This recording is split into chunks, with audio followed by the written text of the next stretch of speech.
So we're going to get started. So good morning, everyone. I'm Liam, and I'm from the Seven Stars. And on behalf of Media for All, I'd like to welcome you all to MEFA Matters. So Media for All was founded in 2018 by Narendra Patel and is made up of BAME role models in the advertising industry.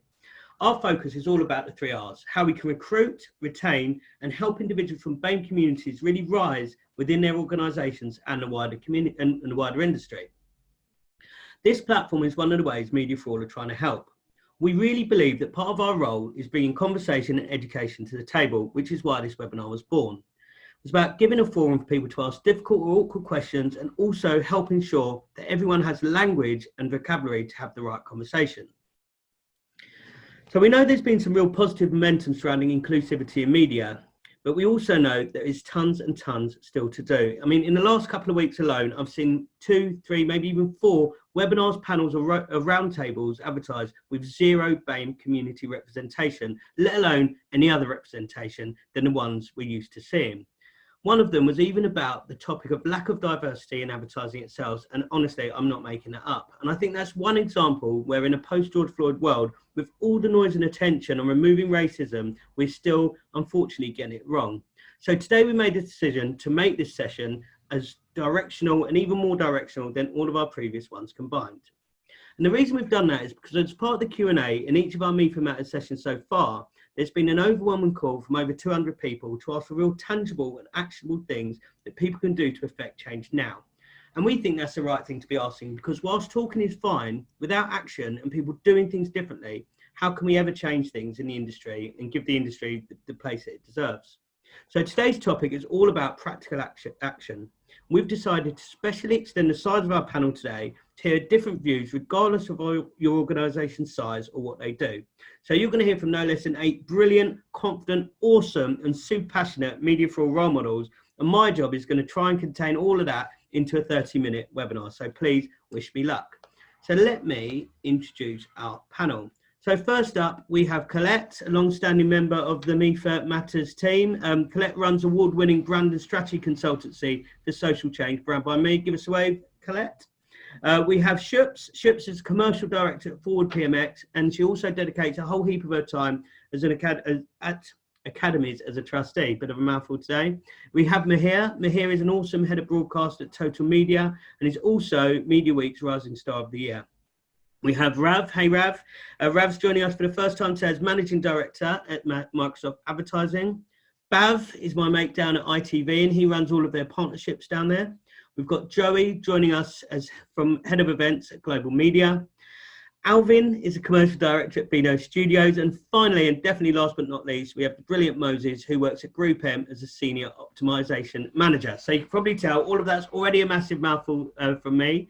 But we're going to try our best to give you some real insight and thinking and tangible actions that we've been taking in the last 2 or 3 weeks. So if you've got any questions we're going through, pop them in the box below and we'll do our absolute best to answer them as we're going through. Or otherwise, we'll come back at the end and I'm sure some of our brilliant panel will be able to stay on for a bit longer than the 30 minutes we're advertised. So I'm going to start off with the big question for today, which is what is the one practical action? And I'm going to go to you, Colette, as a heads up first on this. So what's the one practical action that you've taken in the last 3 weeks? And what lesson have you learned and what was the impact? So the big thing I've been doing over the last 3 weeks is really looking at how I build, understand and grow my own network of people from BME communities. Because one of the terms I'm hearing a lot, and I'm doing a course on it actually, is about building collective power. And the only way we're going to be able to tackle sort of institutionalized racism and in its forms is to really harness our power. So for me, that started with building my network through the power of one-to-ones. So not random chats, but having quite focused one-to-ones, understanding kind of what's happening for people right now, you know, what's their experience, what they're doing, where people might need help, and what we've learned, exactly the questions that we're asking here. So that's been my practical action. The big learning, I mean, there's been loads of learnings. The big learning is that I am learning loads, and I have loads to learn on this topic, and I've learned loads from those. And I guess the impact has been very quickly having the ability to sort of connect people up, where people are coming to you asking who does this, who does that, actually being able to refer people on, and specifically being able to refer on people with lived experience to help sort of organisations in this space, which I think is really important. That's me done. That's my practice. Very good, very succinct for you. Thank you. Shups, going to you. Tell us what you've done and what's your big learning been. So I think there's a lot of things that come to mind when you ask that question, and I think, you know, I'm someone that's very action orientated, and I like to get stuck in. So one of the things that I have done is to put myself forward to actually write and support in writing a code of conduct, an anti-discrimination policy within the business, and I choose that for a couple of reasons, and it's because it's all encompassing. So in order to be able to do that, I've had to do a lot more research around the topic of anti-discrimination, and actually what it means to be discriminated. You know, it's forced me to have conversations which I would have hopefully have had anyway, but, you know, really focused conversations around the topic of, you know, policies and what matters to people. We talked earlier in, I think, 2 webinars ago about safe space, and taking all of that information and all of that learning from people's own lived experiences, of their own understanding of what racism means, of what discrimination means, or actually their lack of understanding, which is actually more important, of what people's experiences of racism are, and using those to really pull together these policies, also speaking to our partners and looking at what our clients are doing in this vein, to get an understanding of the whole ecosystem, and how it affects individuals and organizations, and really hopefully making progress myself, but also for our organization in doing so. Thanks, Shups. Very good, very good. I'm going to go to the rising star. Are you there, Mihir? Come in. I'm here. Hello, mate. Yeah, so I guess over the past couple of weeks, I've had so many conversations and so many young people reach out to me from our industry, from other industries, kind of asking for advice on what they can do within their respective companies or industries, especially where they feel that they don't necessarily have a voice, kind of what Ships was saying about no safe space. And it's made me realise that there's a huge importance for young voices to be heard within the industry, within our industry in particular. And it led me to write an article for MediaTel emphasising this and giving some kind of tips on how to do this. But in terms of change within my company or my circle, Total Media were amazing at talking about many, many different issues within the agency and within the wider industry. But I don't think it's unfair to say that race has never been one of those topics that we've ever talked about openly. Maybe because it's always topical to people of ethnic backgrounds, but maybe to the wider society it hasn't been as topical as it is at this moment in time. Also because it's a difficult conversation, and as an agency we were quite well balanced. If you look at quota numbers, I don't like quota numbers, but if you looked at quota numbers, we're quite well balanced. But what I've realised is there's so many passionate voices within the agency, and just because I've had a platform to speak out doesn't mean that loads of other people don't have an opinion on it. And actually what we've done is, off the back of this, is we've set up a diversity council. And I know there's a lot of talk about how diversity and inclusion shouldn't be confused with the kind of the Black Lives Matter and the race conversation that's going on at the moment. But it's really important that this council, that one, we tackle the race issues first as our main topic, but also we've made sure that this council is as inclusive and as diverse as possible. So that is having people of all different backgrounds in terms of race, in terms of gender, in terms of age and level of seniority. I think is particularly important. So I'm hoping that this committee we've set up is the one that it will really drive some change within our company. Thank you very much, Mihir. Rav, coming to you, what's the one thing that you'd call out as something that's worked really well, or something that's been a change in the last 3 weeks? Yeah, I think, you know, all of the above, and I hear some of the stuff that everyone's been talking about. I think self-education, but we've talked about that quite a lot. If I had to hone in on one thing that I have personally changed, I think as a company, Microsoft has been working on diversity and inclusion, and it's not the same thing, but what it has done is, because we've had that focus for some time, the work streams and mechanisms for hearing people's voices were already present. And actually what's happened in the last 2 or 3 weeks is those voices have become very focused on the issue of Black Lives Matter. And so we've been able to almost fast track some of the feedback that people within our organizations have been coming. And I've seen my job as being someone in the team who allows that conversation to happen. I think, Liam, you talked about giving people the right language to give their feedback and for it to be heard in the way that it needs to be heard. And for me, that's meant all of us first saying what we see and speaking our truth and feeling okay about that. And one of the first things I did, which was about 3 weeks ago, is I had a session with all my team and said, right, everything feels like it's here. And what we're going to do is we're going to bring it to our team and our organization. And what can we do to make a change? And the first thing I want to call out is we have great BAME representation in our team. Today, we don't have a single Black person in my UK organization. And that was a difficult thing to talk about for me because that accountability is on me and I come from the BAME community and it's not always the way that it's been. But if I look at my team today, I can't have that conversation with my team without calling out the truth.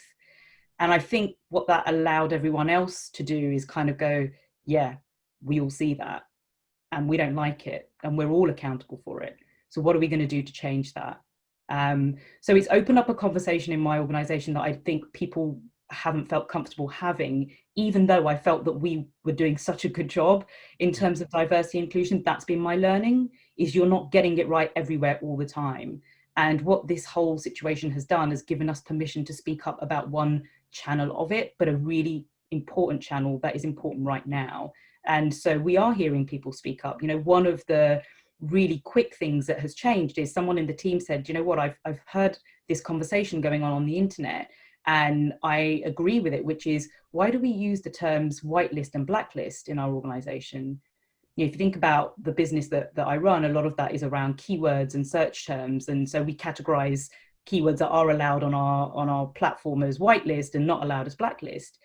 And I'd never ever thought about it before, but within the space of a week, Microsoft changed its entire stance and put out a note to say that we were removing that terminology and that language, and we were going to move to allow list and block list, which is now the only way we talk about those categories. So it's a really small thing, but it matters to people, and to be able to make changes like that quickly is also really important for people to see that if you have the feedback and you know where to channel it, that we will make those changes where we can. We're not perfect, we're not going to keep getting it right, but I feel like we're having a different conversation that we weren't having so easily maybe 4 to 5 weeks ago. Thanks, Rav. And what I'm really hearing there is, if you come from a place of authenticity and a place which is like, I can say this because this is how I feel, you can't really be challenged on it because you're authentic and it allows people to have that conversation. So thanks for sharing that. It's brilliant. Bav, over to you. Not in ITV Towers right now. No, definitely not right now. I'm not sure we have the towers anymore either. That's not a small thing, Rav. I think that's a really brilliant thing that you guys have done.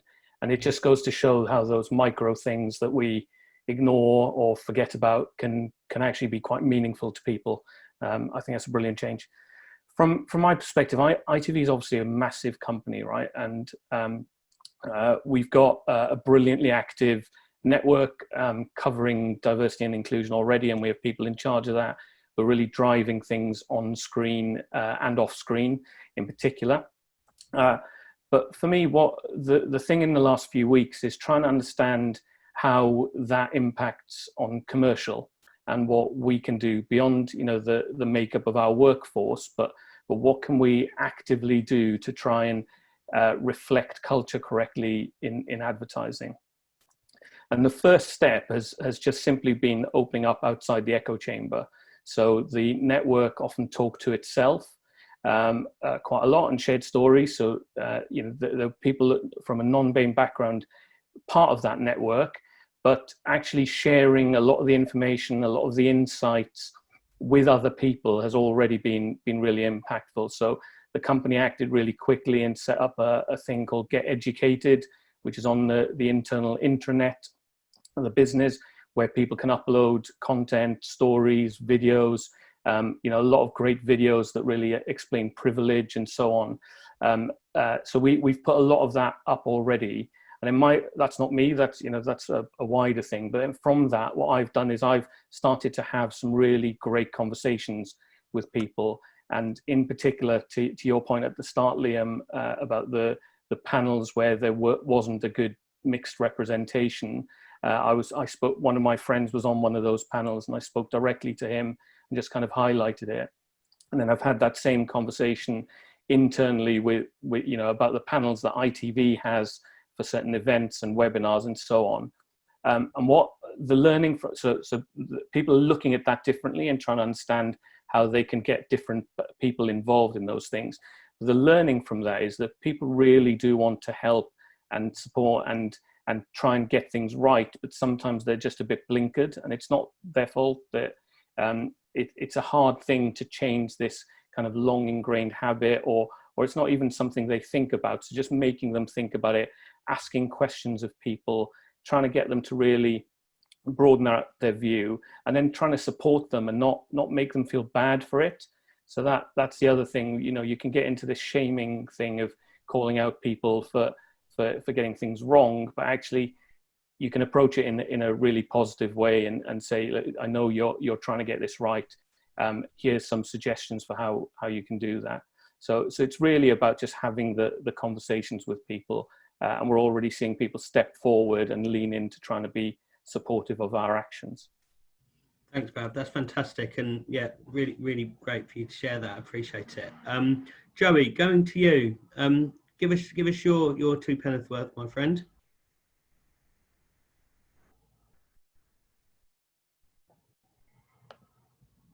Joey might be on mute. Typical scenario there, but in terms of action that I've been involved with over the last 3 weeks, is that I cannot think the amount of conversations that I've been involved with different colleagues in terms of, you know, how they feel within the organization, and, you know, how in terms of what the Black Lives Matter movement has done over the last 3 weeks and what we can do to change that. And I've sort of actively been involved with a couple of people looking at our BAME committee and building one of those within our organisation. You know, we're not perfect. We're not going to get it right, but what's good is that the conversations have started, and then we're providing a platform for those conversations to happen. And then as a result of that, there is now a wider BAME network where we're now beginning to share more resources, more levels of understanding, more articles of interest surrounding these issues, so we can look at then what those steps look like moving forward. I think the one good thing that I've seen is that, you know, empathy, acceptance, honesty, responsibility have really become pillars of language in terms of, you know, what we are doing and what's happening within our organization. So in terms of things that I've learned over the last 3 weeks is 100% that the conversations need to happen, and they need to be honest, and they need to be focused. And then you need to then start to look at what are the deliverables from that you can then look to improve the culture within your organization. And I was on one call the other day, and someone said that we really need to understand about embracing different cultures when it comes to this issue of racism in particular, and understanding that all cultures matter, and how do you then dive into those individual cultures and make them part of your overarching culture as a company. So in terms of tangible aspects, it is all about, for me, having those rigorous and honest conversations with work colleagues, and then building that into the committees and the network that we've now built. Brilliant. Thank you, Joey. Cheers for that. Alvin, same question to you. Oh, wow. Everyone's given blooming good answers. It's hard for me to Is there anything brilliant left? There has to be. No, probably not. No, I guess the key thing I've seen, Beanos, so I'm on furlough, so obviously that affects certain things that I can do. But what I think has been really interesting being a student is very much the open conversation. It's been very much, I think there's an openness to being challenged, if that makes sense. Whereas before, I'm speaking from a personal, I guess, individual. I'm a bit embarrassed to say this, if I'm being honest, and it's hard for maybe some people on this call to believe, but I've found it hard to challenge. I have actually in the past, I've always felt I don't want to be the difficult person. You know, I don't want to be that person who is seen as being difficult. Whereas now, I think now, because of what's happening, this is not a new issue. This has been going on for a long time. But I do think people are becoming more open to being challenged. And I think that's really important. I'm even having that in my friendship group, whereas before, if I tell them a story, what happened to me, they'll just go, yeah, whatever. That's just banter. That's just jokes. So what? Whereas now there's been a real understanding. So in terms of, I guess, practical action of Beanos Studios, there's been my HR team have been involved in the management team, involved in diversity and inclusion sessions that we've had throughout the last few weeks. There's going to be action points based on that. And again, I know there's a whole problematic thing around diversity, inclusion, and Black Lives Matter, and I think that's been noted as well. There's been an anonymous board as well, so that people can obviously anonymously ask very direct questions, which I think is really important. But I do think it's great that people feel empowered to ask and give their opinion without having to be anonymous. I think that's really powerful. I think it's great that every member of a company shouldn't feel that they don't have a voice. I think it's really easy to feel that if you are, you know, at a certain level, that you can't question the CEO.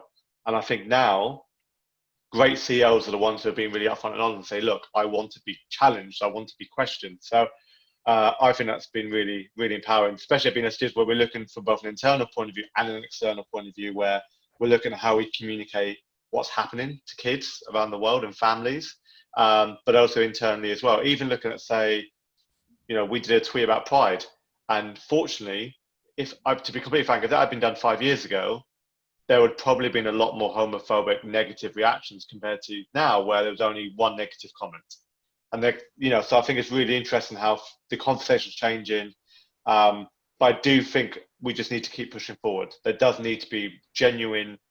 I think as individuals, as companies, there does need to be some sort of accountability to go, right, what are the action points? And I think that's something that a lot of companies are finding it really hard, because it's not going to be easy, but it's worth doing from both an ethical point of view, from a social point of view, but also from a business point of view as well. So yeah. Thanks, Alvin. I totally agree. There is so much good stuff happening, so much more to do. But as Michelle says, it's frustratingly, annoyingly angry that it's only just starting to happen now, and it's not been happening for a long time before this. And I guess we can only change from today, but we have to start changing. We have to keep pushing. Moses, last but definitely not least, my friend, that last question coming to you, just around, you know, what's the big thing? What's the thing that's had the most impact? I think for me, I've been trying to have more open dialogues with colleagues when typically I wouldn't have been doing those things, because I think it's important to kind of paint a picture, a holistic picture of what's actually happening in our industry, but as the UK, in the UK as a whole, excuse me. I think what I've been doing is kind of referencing different studies and statistics to kind of give them a lay of the land of what actually is happening with regards to the ethnicity pay gap in the UK. For example, British people on average get 3.8% more in terms of salary, and it can rise up to 20% for some ethnic groups. But when you also look at it from a media specific perspective, understanding that even though BAME makes up probably 17% of the industry, or at least entry level, it drops massively to 4.7%. Even though BAME talent is about 14%.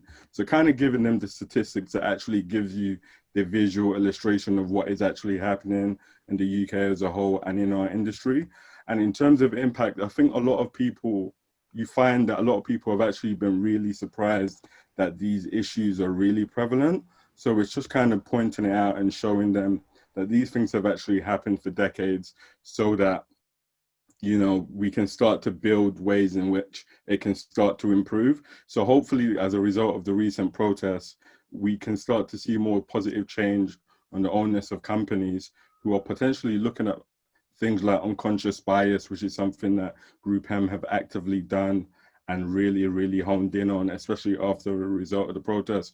But also, how are they looking at talking about and being transparent about this? How are they tackling this on a more frequent cadence? I think the easy thing for you to do right now is talk about it for the next month or two and then kind of forget it, but it has to be an ongoing evolution of conversation. And also there needs to be infrastructures that are put in place to possibly look at how talent is being onboarded to companies, you know, removing factor for biases when it comes to things like promotions and employment, and just the opportunity for favoritism. And I think at GroupM have done a lot of those things, but also I think as an industry, it's something that we can't lose momentum on. We have to keep going forward and looking at what the statistics are and owning those statistics and being transparent. Thank you, Moses. All good stuff there, and thank you for all the panelists for you know, giving real thought and, you know, answering those questions with authenticity and your personal opinion and experience. And there's been a lot of questions coming through, as you'd imagine, in the last half an hour, which all link into that. So we're going to endeavour to get through as many of those as we can, as we always do each week. Brilliantly, the panel called us down for an extra 15 minutes, I think. So we will try and motor through as many as we can. And as I've said previously, what we do each week is that things we don't get through are all great thoughts that go into what we're going to talk about next week as well. So if we don't get to you this week, apologies. My fault for talking too much at the start, but we'll definitely get to them at some point. So I'm going to start with Mihir. Mihir, we've got a question here. It's an anonymous one, if I can say the word. But it's about reverse mentoring, and is it a useful tool, and how best has it been used in all your organisation or in your experience? Could you talk to that a little bit to us, please? Yeah, I think reverse mentoring is really, really important, and it is a really useful tool. I think for a couple of reasons. I'll try and keep it brief. Moses obviously just covered the statistics of entry level kind of BAME representation, and then kind of senior management BAME level representation, which is already an example that we have to reverse mentor, because otherwise our voices won't be heard, because there isn't enough representation of people from BAME communities in senior leadership roles in our industry at this moment in time. Also because while senior leadership are amazing at doing loads of things, they can't tell how people are feeling. They don't know how I felt in light of the Black Lives Matter movement. They don't know how my black colleagues have felt or my white colleagues have felt. And if we don't say anything about it, then they're not going to have an understanding of how we feel and how important it is to us as well. And then finally, something that I've talked about quite extensively on the last panel and in articles that I've written is, actually, I'm really lucky to be part of this MEFA group, and the people in this group are really, really passionate. But there's a lot of people that I speak to that have been in the industry 5, 10, 15 years longer than I have. And they've just greeted all this with a shrug of the shoulders, because they're just fed up of having this conversation all the time and nothing changes. So reverse mentoring is even more important, because people of my level of experience and less, we have energy. We're maybe not so tainted that things won't change just yet. If things don't change now, and you ask me again in 3 years' time, maybe I'll be a bit more kind of downhearted about it. But at the moment, we have to use kind of the passion and the care that we have for these subjects, this subject in particular, and use reverse mentoring to speak to our senior colleagues and try and drive some real change in the industry. Thank you, Mihir. I couldn't agree with you more, my friend, at all. Shoops, we've got another question here, which links into some of the things that Mihir started to talk to, which was all about what happens, you know, have we got to raise awareness before action, and what happens when senior leadership just don't get it? And I'm sure we've all worked at places where we've faced that. Yeah, and I think, you know, Mihir was spot on there about reverse mentoring. I think, look, ideally, the awareness would be there first, and then action can be taken. But you can't wait for senior leadership to catch up. You know, if they've never experienced it, if their lives to date have never put them in the face of anybody or connected them with anybody that's gone through, you know, a lived in experience, and they've never heard about it, just simply waiting for them to take action will probably be too late. I think, you know, unfortunately, there have been circumstances which have led to, you know, the voices being raised at the moment. And that is a moment in time that people should be utilising. It's not ideal, no, but because there is a collective movement being made, those individuals that are in organisations where the senior leadership don't necessarily get it, I think you can take this opportunity to say, look, there is a collective voice globally, you know, taking a stance on this, and these are the things that we should be doing, and actually use this opportunity to build that awareness and raise that level of education. And I think that also talks to a question that Diana had about education. You know, it's not just the senior leadership that needs to be educated. I think if we want to make a change for the good, everybody needs education on what racism is, on what inclusivity means. There's a whole piece around how it's not about people fitting into a culture. We talked about this on the last panel about interview questions, but it's about actually, embracing other cultures within your culture, and being able to extend your culture out to be able to include others. And that isn't going to happen unless we all make a collective effort and we start educating each other on what that means. So in a long-winded way, I think awareness and action can happen side by side. I don't think that you need to have the awareness first to take action. I think, and especially now, they need to happen concurrently. 100%, Shoops. Thanks so much for that. Rav, I think you had a view as well that kind of linked in and played to this too. Just a really quick one, which is, I think somebody was asking a question about how do you hold senior leadership to account to any actions that you want to see, and it just doesn't lie at the employee level. And I think one piece for me that really resonates is having the bravery and the courage to have that conversation with a manager to say, does this matter to you? Like, all the stuff that's going on, does it matter to you? Because otherwise you start to have a conversation which is, you should be doing this and you should be doing that, and you might even get them to do a couple of things, but are they bought into what's going on, and have they had that fundamental conversation? I think if any manager was to turn around and say, actually, I'm not impacted by any of this at all, and I don't think we need any of it, in today's day and age, I would find it hard to understand that somebody would say that. And if you can agree at the fundamental level of, you are both in agreement that what is happening today impacts your business and there is some change required to get to the desired state, then you can start to hold them accountable to actions and say, well, you did say that this is important and we had that conversation and you said this mattered to you and it matters to our business. So here's some actions I think we could, I've collected from the team that we think might help that.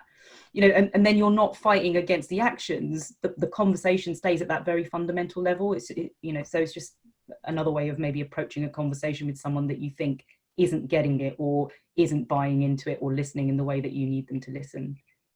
Great, thanks, Rav. And I know I've seen questions coming through around how can we not make it an employee issue, an employee problem, and how do we make it be an organisational thing? And a lot of people have talked about that already today. But I guess, Bav, it'd be good to understand your take.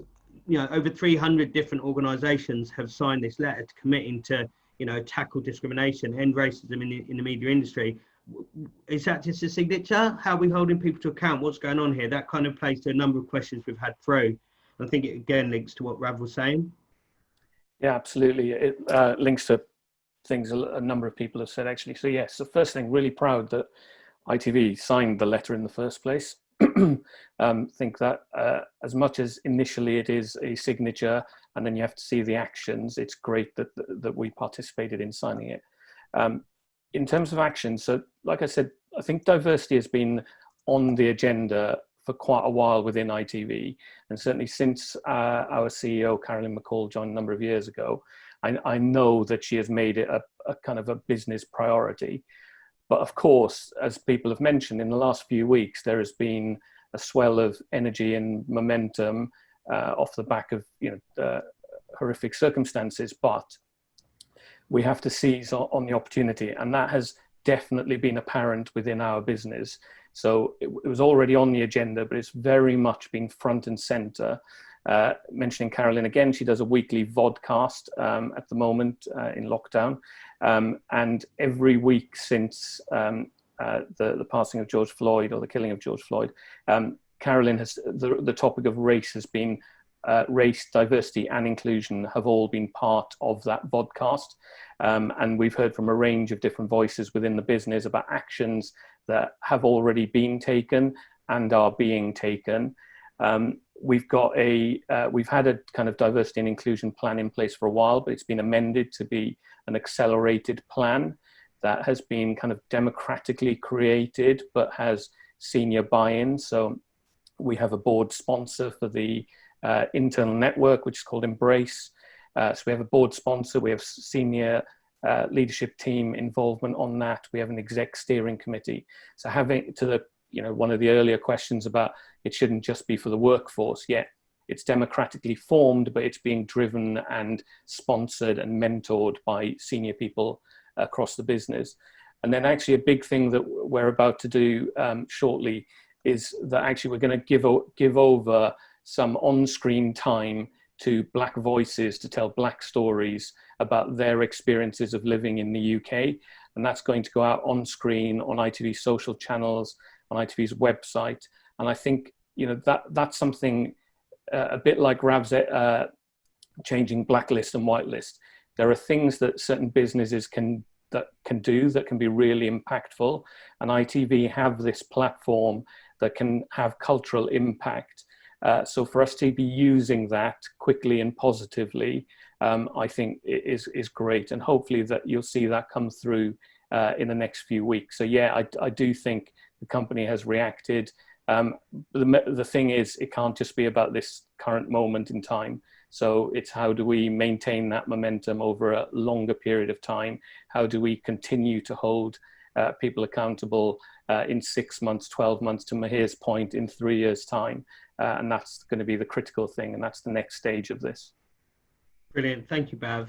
We've had a question in a slightly different direction, but I think it's an interesting one for us to talk about, because I think so much of what we produce in the media industry is consumed by everybody outside. So we need to think about how, like you just saying there, how we can be reflective of that. So Alvin, I'd be keen to hear your view. We've had a question from Chris Mitchell, I hope you said your name right, which about when you get a brief, what can we do with kind of balancing the need to reach and interact with a mass audience? We've all read the Bar and Sharp stuff about appeal to the many, but how can we make sure we do that whilst being inclusive and talking to minority groups? And what can we do to guide advertisers to do the right thing?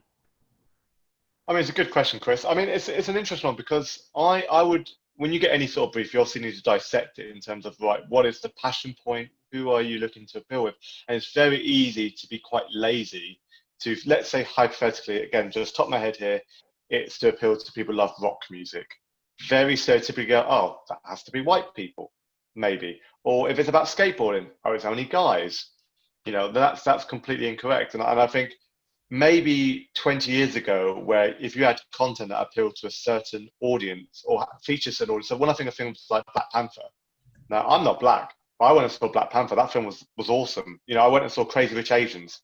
Just because a film features minorities doesn't mean it just appeals to minorities. I mean, I love RuPaul's Drag Race. I'm not a drag queen. I'm making horrendous looking drag queen with my beard, you know, and I'm not part of the LGBT community, but however, I do enjoy it. So I think it's really important not to get bogged down with, oh, if we feature this, you know, minority, I only appeal to that minority. I think it's really important to be representative of the true makeup of the UK. I still think it's really odd when I watch a TV show. Like, I know a lot of people talk about it in jest about Friends, and it's set in New York, and I think they've maybe had a maximum of, like, you can count on handful the amount of non-white people, and it was so irrepresentative. And now we look back and think that's just so bizarre. I mean, forget the fact they got amazing apartments, but it's just bizarre they didn't have any black person. And even now I watch Fleabag, I really enjoy Fleabag, but I did think, where's the non-white people? Like, this is it didn't even make any sense to me.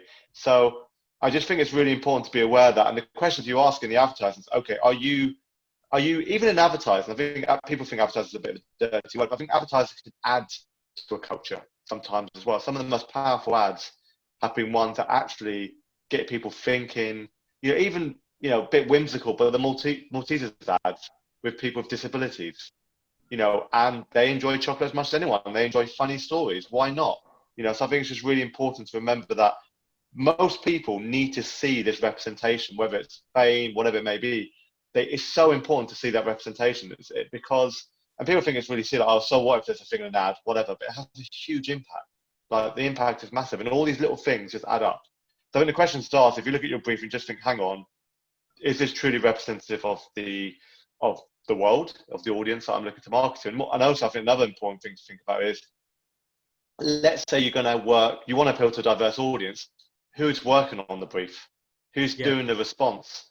Because I've heard so many times stories about, you know, there's been a brand who want to appear really diverse, they want to appreciate to, you know, different communities, yet the people working on it are all part of a homogenous group and they're all the same people.